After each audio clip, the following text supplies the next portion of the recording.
C'est ça. Alléluia. Amen, amin. Oui, c'est ça, tu l'as dit, mon Dieu. Oui, la vidéo que je vais partager, c'est ce qu'il faut dans les écoles. Ça, c'est exemple le genre d'intervenant que je vous parle. Oui, si vous voulez parler de religion, de Shoah, de ce qui touche à nos sociétés, parce que ça touche à nos religions, et que nos sociétés, partout dans le monde, t'as des religieux. Oui, si tu veux éviter un chaos à l'école, tu fais intervenir des intervenants. Là, t'en as 3. Ils peuvent parler de tous les sujets qui fâchent à l'école. Voilà. C'est ça, oui. Ma sœur, ce que tu viens de partager, la vidéo, c'est par rapport au fait des intervenants que tu parles? Oui, on m'a envoyé ça. J'ai dit, ben oui, ça, c'est 3 personnes qui peuvent intervenir. Ils peuvent échanger tous les 3 sur le point de vue de la Shoah. Ils peuvent, au final, donc voilà, parler des divisions entre chrétiens et musulmans. Ils peuvent parler de ce qui rassemble, de ce qui divise. Donc voilà, et permettre aux enfants de se faire une opinion dans leur esprit. S'ils voient déjà 3 représentants de 3 religions qui sont capables de dialoguer, d'échanger, de les faire parler, de leur donner leur point de vue, sans qu'il y ait aucun chaos, sans qu'il y ait d'énervement, sans qu'il y ait de haine, c'est du débat. Là, il y aura du changement. Pas sans ça.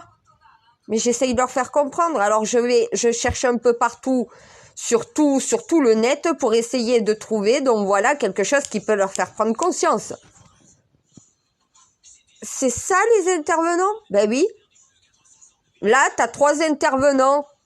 Tu les fais intervenir dans une école avec un professeur d'histoire qui doit parler de la Shoah, qui doit parler, donc voilà, de l'islam ou quoi que ce soit. Ben là, au moins, tu as un intervenant qui permet d'en parler. Ils ont le savoir, ce sont des érudits.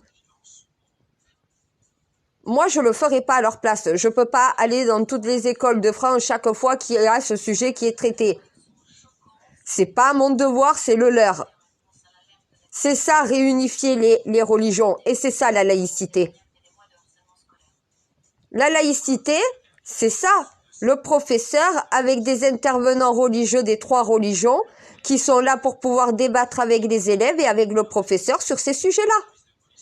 Et là, il n'y a pas de problème. Même avec les parents. Non, mais tu leur dis de le faire, ils le font pas. C'est parce que ils ne le font pas qu'au final, ça va mal. Faites-le et déjà, il y aura moins de problèmes. Il y aura plus de Samuel Paty. Voilà, c'est ça. Merci, mon Dieu.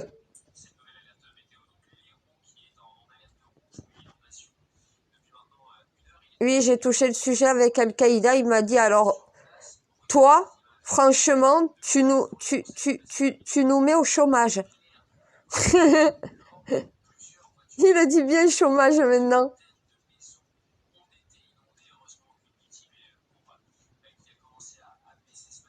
Mais parce que tout simplement, comment tu veux vouloir attaquer l'État quand l'État s'associe avec la religion pour parler des sujets qui touchent à la religion? Et tu fais pas intervenir un prêtre seul ou un rabbin seul, tu fais intervenir la triquetra.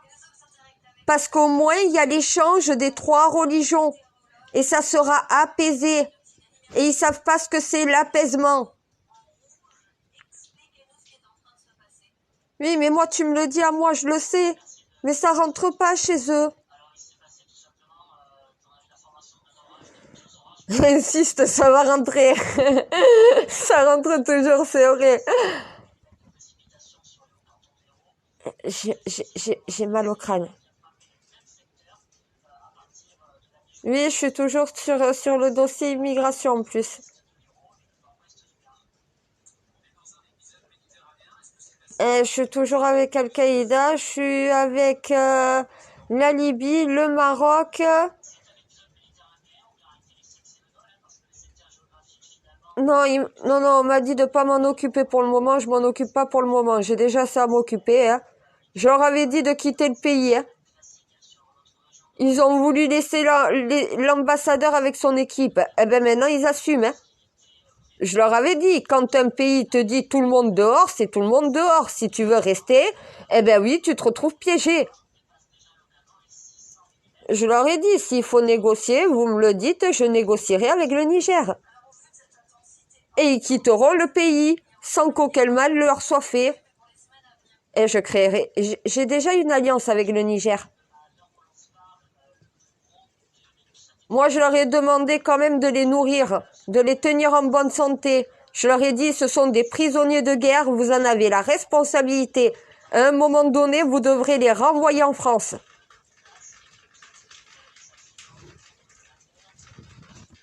Et ils leur disent, ils leur ont dit, partez, on vous laisse partir si vous voulez.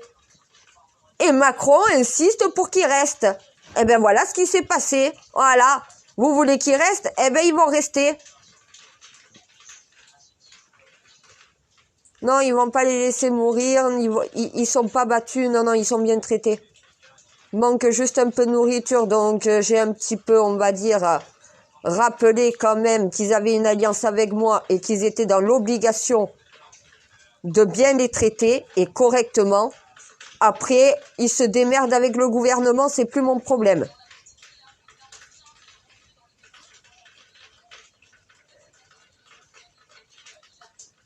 Et quand j'ai dit Barkhane, tout le monde dehors, ils sont tous partis. Hein. Là, ils ont voulu rester. Hein. C'était à leur risque et péril. Hein. Je leur avais mis en garde. Mais ils sont en train de faire exactement comme avec l'Afghanistan. Malheureusement, ils peuvent rien faire. Hein. T'es pas chez toi. S'il y a un push et qu'au final, eh ben, le président que tu reconnais n'est plus au pouvoir parce qu'au final, ben, il est fait prisonnier, à un moment donné, toi, ton devoir, c'est de partir. Si on te demande de partir, c'est pas tes histoires. C'est ça qui dérange. C'est pour ça, au final, non mais Macron va nous faire brouiller avec tout le monde parce qu'il n'est pas capable de rester à sa place, de se mêler de ses affaires. C'est ce que les Français lui demandent en plus. Occupe-toi de nous, arrête de t'occuper des autres pays.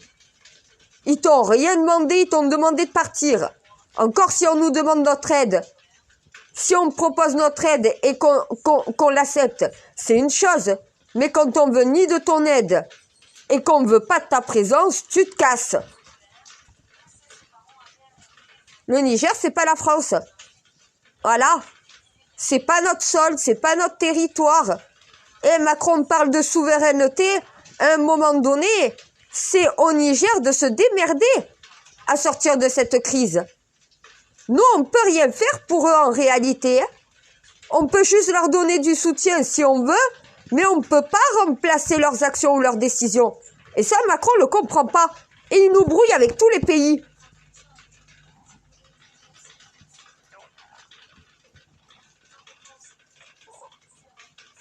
Non, mais quand ceux qui font le push au Niger ne veulent pas discuter avec Macron, mais acceptent de discuter avec moi, c'est qu'il y a encore un problème diplomatique. Tu me le fais pas dire. Eh ben oui. Il y a un gros problème diplomatique avec Macron. Qu'est-ce qu'il fabrique? À un moment donné, mêle-toi de ceux qui te regardent. Ceux qui te regardent là, c'est l'immigration. C'est la vague migratoire qui arrive et qui fait paniquer tous les Français. C'est les harcèlements scolaires. C'est le refus d'obtempérer pour tes policiers. Eh ben oui.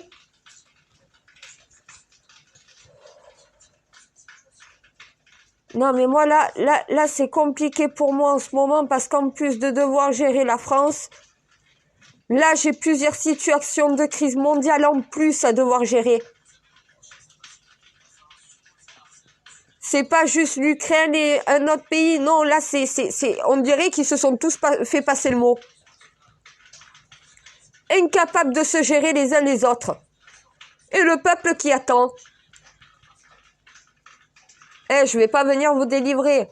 Délivrez-vous vous-même. Réagissez. Faites quelque chose. Arrêtez de vous contenter, de vous soumettre et commencez à vous battre. Putain, c'est vos vies qui sont en jeu. Prouvez vos valeurs.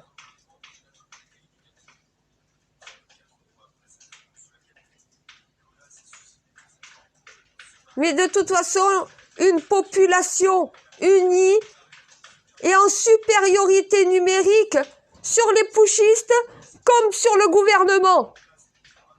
Ils prennent tous les armes, ils mettent à terre toutes les armées. Le peuple est majoritaire, suffit qu'il soit uni, qu'il prend les armes et il n'y a plus de putsch, il n'y a plus de gouvernement. Hein. Ben oui, en réalité, c'est ce que les peuples n'ont toujours pas compris. Arrêtez de vous faire gouverner et changez vous-même vos gouvernants. C'est à vous de choisir qui vous gouverne et à celui qui va vous représenter de faire ses preuves et de faire ce qu'il faut pour vous. S'il ne le fait pas, vous le gérez.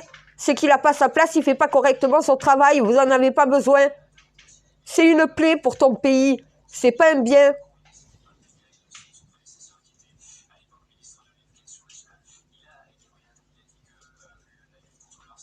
Quand on voit, mais c'est vrai, quand on voit mes 3 représentants religieux à une même table, en train d'échanger ensemble, tu vois que la laïcité que toi tu veux mettre en place, elle existe et elle est possible. Quand on veut, on peut. On peut échanger, on peut débattre, on peut chacun avoir sa religion et arriver à être courtois, s'entendre, être respectueux, être responsable les uns envers les autres, ne pas être dans le jugement, la preuve en image, voilà. Et ça peut intervenir dans les écoles pour pouvoir éviter tous les problèmes liés justement à des sujets qui touchent à la religion en vérité. Mais non, ils n'ont pas de cerveau pour y penser eux-mêmes. Eh ben oui, c'est pas l'imam, le rabbin et le prêtre qui fait le cours. Il y a le professeur. Mais il est assisté, c'est comme quand on fait venir des policiers à l'école pour rappeler les dangers sur la route ou des pompiers pour t'avertir sur les gestes de premier secours. C'est la même chose, il y a des intervenants dans les écoles. Va falloir faire intervenir. Donc voilà, chaque fois sur des sujets comme ça, 3 représentants religieux de la région qui vont pouvoir venir justement faire cela. Et justement, ils sont payés et ça permet au moins d'entretenir les églises, les mosquées et les synagogues. Un rabbin, un imam et un prêtre ne pensent qu'à maintenir son église, donc voilà, et faire les travaux qu'il faut pour qu'elle dure le plus longtemps possible. Dans sa vie privée, il s'en fout du matériel. On a refusé de vivre dans le luxe. Pour te servir. On n'a pas besoin de luxe. On doit savoir se satisfaire du nécessaire, nous. Voilà. Le plus important, c'est ta paroisse, c'est ta mosquée, c'est ta synagogue. C'est la protection des biens de l'église, des biens de la mosquée, des biens de la synagogue. La protection des textes saints. C'est ça qui t'importe le plus quand tu es un représentant de Dieu. Et quand on te représente, c'est ça. Si t'as pas ça en tête, alors t'es pas un véritable représentant. Moi, c'est clair. Ben, au moins. Hein. Non, mais ils attendent. Et j'ai voulu leur faire comprendre, quand c'est marqué Jésus, ça veut dire je suis. Tous les prophètes sont des Jésus. Ça veut dire je suis le messager de Dieu. La dernière des messagers est une femme. Seule une femme peut venir en aide à l'humanité en vrai. Et pas n'importe quelle femme, ouais.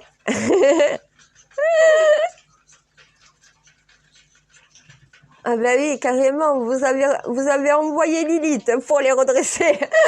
C'est encore mieux.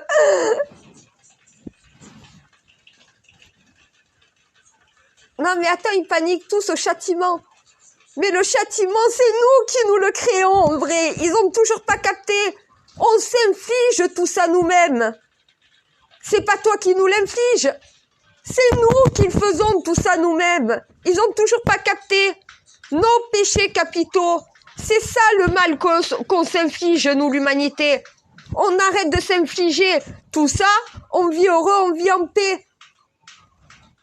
C'est l'humain qui crée son propre malheur, qui crée sa propre autodestruction. T'es pas derrière. Toi, tu donnes les alertes, les avertissements. Mais quand on aura signé notre triste fin, ça sera nos signatures sur la fin, pas toi. Ils ont toujours pas compris ça. On se précipite nous-mêmes dans notre triste destinée. La mort pour tous, l'anéantissement de tout. C'est le chemin qu'on est en train de prendre. À nous arrêter à temps. C'est ça l'alerte en ce moment. Non, le ciel va pas nous tomber sur la tête demain. Mais oui, si on continue comme ça, c'est ce qui va nous arriver. C'est maintenant qu'il faut changer. Après, ça sera trop tard. Voilà les alertes en ce moment. Non, c'est pas encore la fin du monde. Mais on va pas tarder à la précipiter. Le plus gros danger de cette planète, c'est l'humain. C'est ce que tu essayes de nous faire comprendre. On est des dangers. Arrêtons d'être dangereux et peut-être qu'on pourra survivre et vivre heureux. C'est ça la chose à retenir de tout ça. Ils retiennent pas la leçon. Ils comprennent pas. T'es même pas capable de comprendre les alertes de Dieu. Non mais franchement. Oui, je suis en train de remettre la foi dans les esprits et dans les cœurs. Merci, je sais.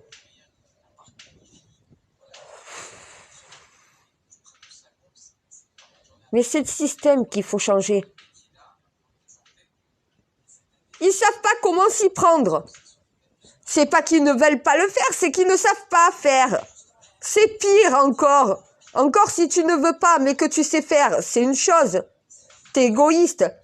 Mais quand au final, tu veux bien changer les choses, mais que tu ne sais pas faire, eh ben tu peux pas faire. Et on se retrouve dans cette situation. Ils sont tous handicapés du cerveau dans leur gouvernement. Incapables de faire marcher leur cerveau. Non, mais c'est dans la tête que ça se passe. Oui, voilà. Mais ils n'ont pas compris que c'est dans la tête que ça se passe. C'est pas devant les écrans, hein. C'est dans la tête.